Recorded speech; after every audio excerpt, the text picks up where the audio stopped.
Right, Rodenstock Iloca Heligon.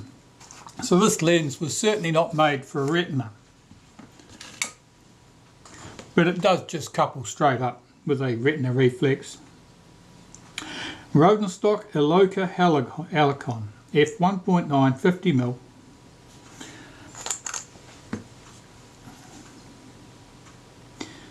Let's have a quick look at it. The aperture moves smoothly, depth of field pointers a little bit sluggish, don't return completely. Now that rear group, I don't know whether you can see it there, it's got a definite rainbow sheen. Now that is a sign of separation, and basically one of the components in here would be two pieces of glass that were cemented together, and the cement has failed. And looking at this, oh, you can see that rainbow sheen. Yeah, looking at that, on this side it just looks clear, it just looks like glass, and the other 3/4 of it over this side has got that rainbow sheen to it. That tells me that the cement layer, the balsam, has given way across the lens. It's just still connecting on this side, but it's gone completely across the lens. And I don't know what they call that, diffraction pattern, something like that.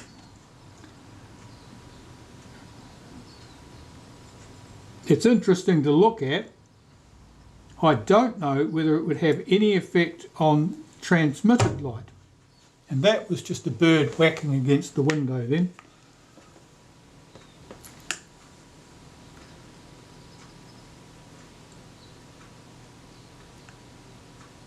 I'm looking through the lens and I'm not seeing any problem with the images that it casts. So that's definitely a defect in the lens, but it's not one that I can reasonably deal with. However, that's just part of the problem. Yeah, certainly got that rainbow hue to it. Oh, yeah. I mean, the only other alternative is that there's some oil has got on there, but I don't think that's the case at all, because that looks to me exactly as I would expect a separation problem to show.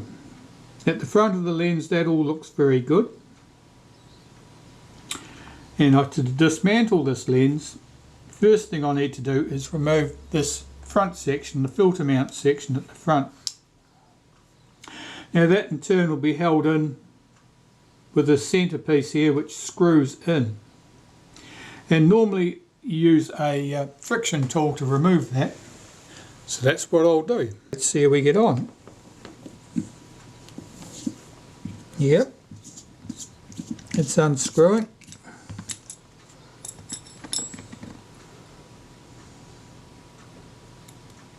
It weren't many threads involved in screwing that in, that's for sure. Okay, so the lens capsule is held to our mount with 3 screws and washers.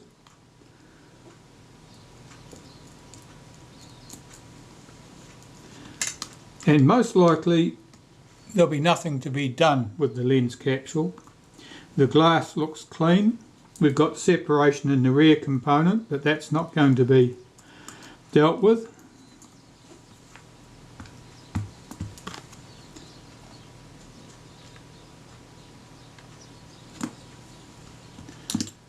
Right, so that's our lens capsule out of the mount. And I'll check the action. We're already happy with the diaphragm mechanism.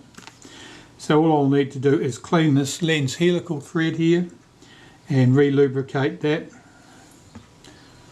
But mostly I'll be concerned with this mount because I've got to deal with the depth of field pointers are certainly not as smooth acting as they should be. You can see it's sticky, so it's oozing its way back to the rest position there. Look at that. That should be snapping back to the rest position. Alright, we'll get on to it. So, the lens mount at the rear here is held onto the body with 4 screws.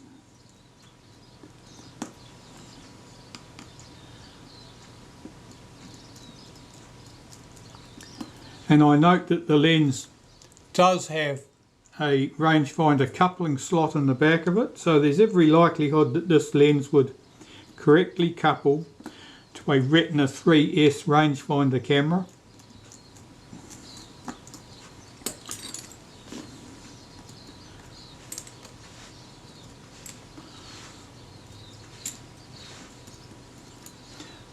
Take those off.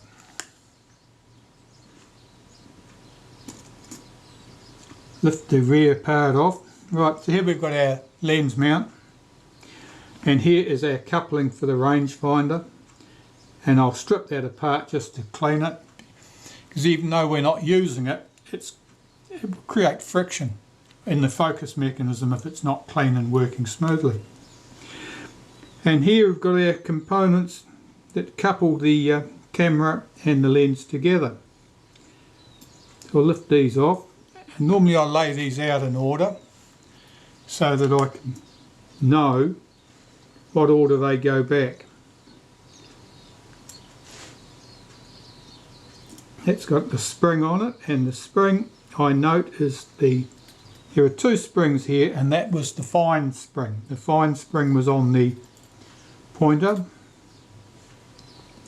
Take out our spacer, unhook the second spring. Now both of these springs show some damage. They've got a slight kink in them. Most likely that's been done when somebody's been reassembling the lens and they've caught under something. Here's our second pointer.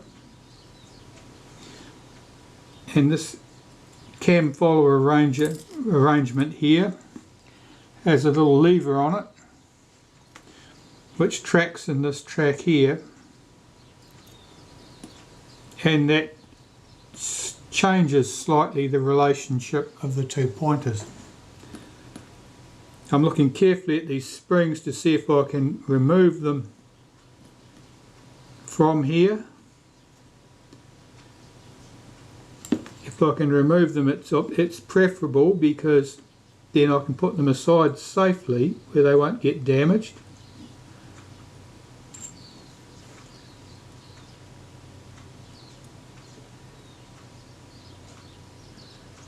I can't see which one of these is sitting on the top. Normally I'd expect it to be the fine spring.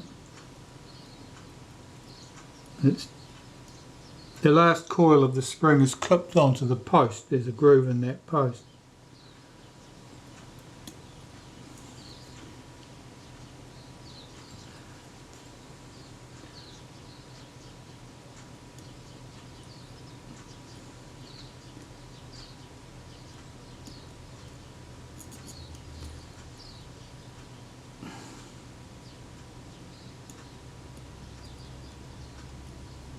Well, I've got the heavier spring off the post. It's tangled round the lighter spring. I'll just remove that completely. Pop that to one side. And that at least clarifies what I'm trying to achieve here. It's just got to pop that spring off that post. It just doesn't want to pop. Oh.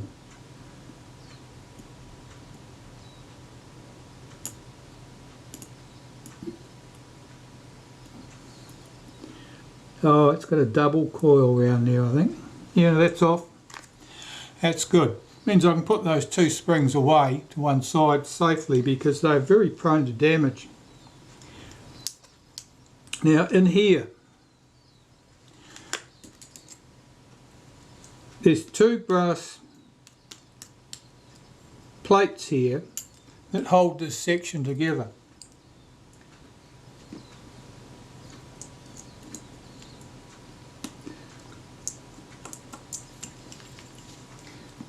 And this is a little bit rattly, and it's a bit sticky with dried grease, so I want to get it apart. You can probably see the surface here is anything but clean. This is not a bad example, this is probably a good example. But when stuff is 60 years old, it tends to be a bit ratty looking. This is like a teflon, this plastic here. This surface rides on it. And this post here is the guide post. That's the guide post for the lens tube, which serves to make sure that the lens tube itself doesn't rotate in the mount. It just moves forward or backwards on the helical. So I'm going to take this little guide post off here with its 2 screws. Lift off this little teflon washer, which is very fine and it's fairly easily damaged. I want to clean that, get rid of any oil and contaminants from that, and so I need it off so I can clean all these surfaces. Now I don't need to touch that screw. That is that sets the end position for the infinity stop, but we don't need to touch that at all. So this stuff, all I've got to do now is clean this. I want to check that these little counter-rotating pinions run smoothly, and they do. And there's not an awful lot to go wrong with any of this stuff. I've said that before. These components just need to be cleaned now, just to make sure all the dirt and filth is off them, all the old contaminants, and then I can reassemble it. I'll start with this component.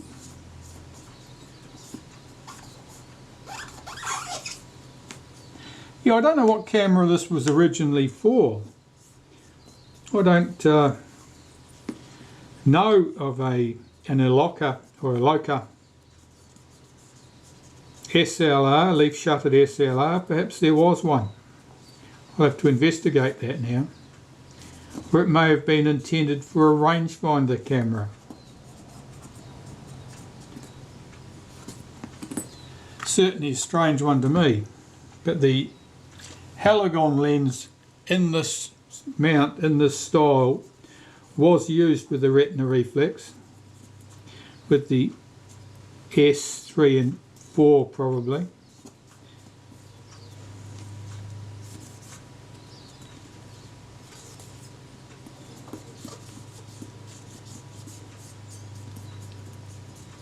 Here I'm just making sure I remove any dirt and dust and grit and old oil and grease.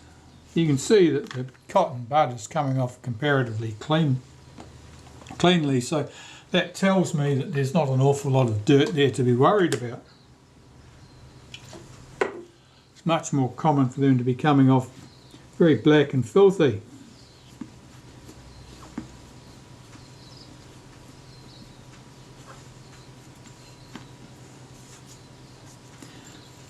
Do the outside and do the inside.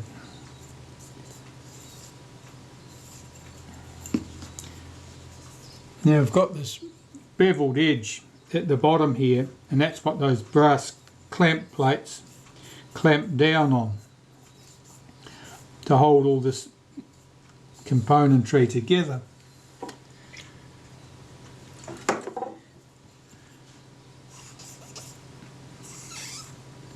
Just a little bit of dust here that's got into the mechanism.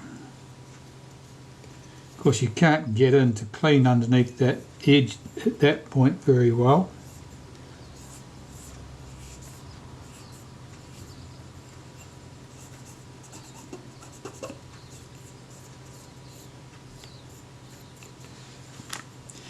That looks fine. So, what do I want to do? Well, I want to clean that little teflon washer first, I think. Well, that's just about invisible, isn't it, to you? I assure you there's a teflon washer there. I just need to clean it. There's a little bit of ingrained dust on that washer.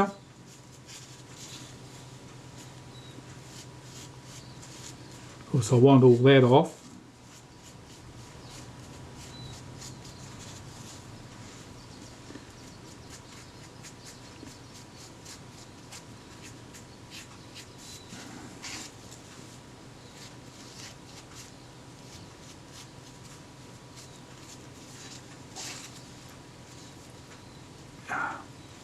Sticking to me with the static.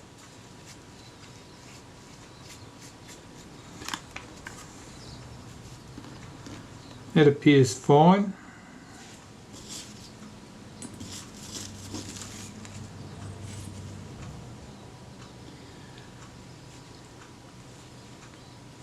And get this sitting in place correctly.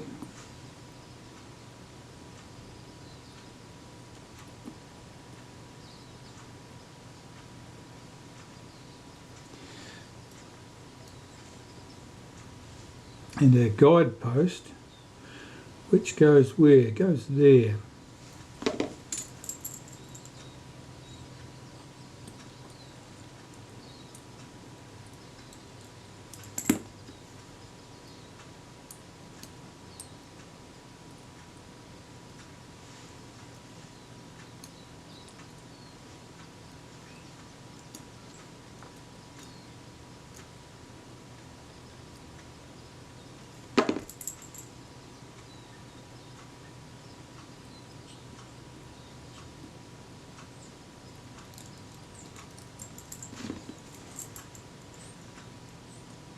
Check that that washer's all sitting down. I'll just drop this component in on the top, make sure that's sitting right. Yep, it looks okay. Do up those two screws tightly.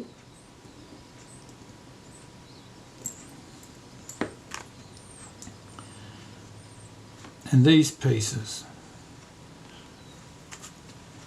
Now those tips there are covered in a low friction material of some sort. They're green in colour. I've got no idea what that material was, but we can take it for granted that it is something vaguely plastic and low friction.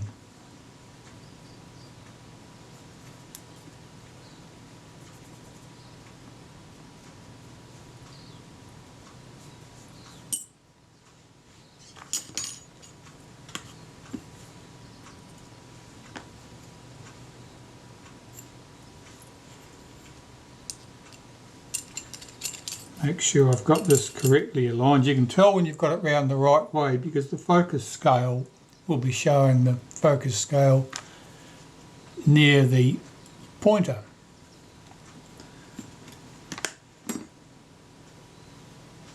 I'm just feeling how that mechanism feels, and it's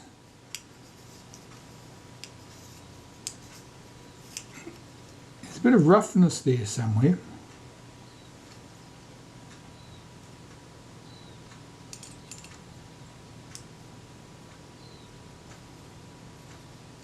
That's not bad. Quite some molybdenum paste, I think. I'm just going to give a very, very faint wipe to this surface. That runs on that teflon washer, so it shouldn't need anything really. But the faintest wipe of molybdenum paste certainly can't hurt.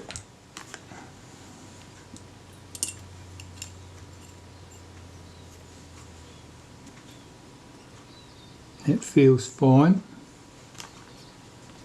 And our two brass plates.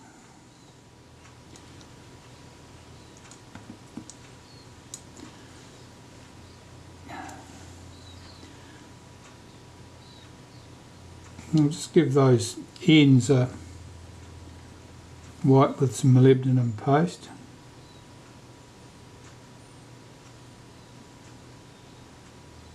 When they were new, they probably needed nothing at all. Possibly they need nothing at all now too.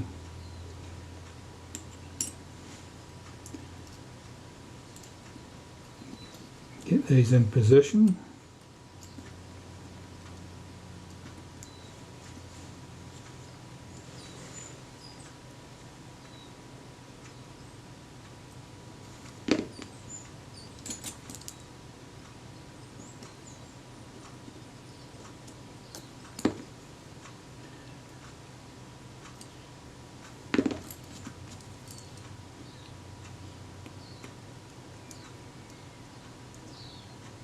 I'll just do those screws up very lightly.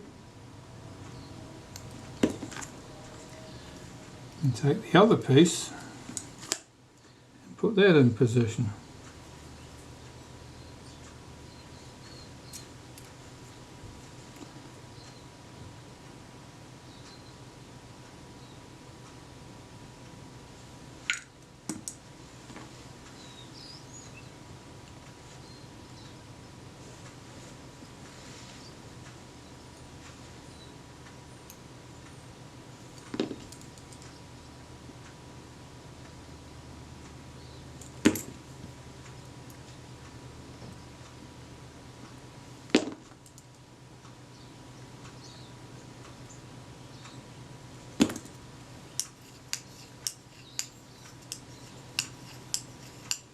That feels pretty good. What I've got to do now is these brass pieces, the holes are oversized or slotted so that you can shift them towards the outside or towards the centre. And of course they've got a slope on them, they bite against that beveled edge. And so by shifting them in and outwards, you can adjust how much slop there is in the mechanism. Obviously you want it to turn smoothly, but if there's rattle, as I can feel right now, I know that one end or the other needs to be shifted out of it to hold that down a bit firmer. Checking it over those two screws, check it over these two screws. There's a little bit of movement there. Let's check that those screws are actually done up. The first thing to check. That feels good. I want them to turn smoothly, but I don't want any rattle. That feels just right. That feels good. Don't be surprised if you have to have a couple of goes at that. That's not at all unusual. Mysterious things happen in between the time you get at this stage when everything's perfect and when you finally go to put it back on the camera and discover things are no longer perfect.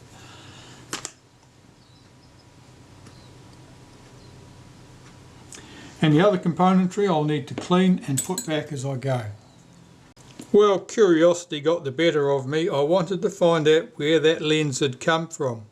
And I think the answer is here. Iloca Electric, 1958. 35mm camera with built-in electric motor drive, coupled rangefinder and coupled selenium meter. Behind the lens, synchro contour shutter, interchangeable lenses, and then it runs through the what lens is available. The Heligon, which is a 35mm f4, I think. What's that? Colmignon, f4.5 35mm. Heligon, 50mm f1.9. We know about that one. Quinon, another 50mm f1.9. Colminar, 50mm f2.8, Esarex 50mm f2.8, Rotor f4 135mm, and the camera was also sold as the Graphic 35 Electric by Graflex. Okay, very interesting. I've never heard of that camera before, but that's where this lens came from.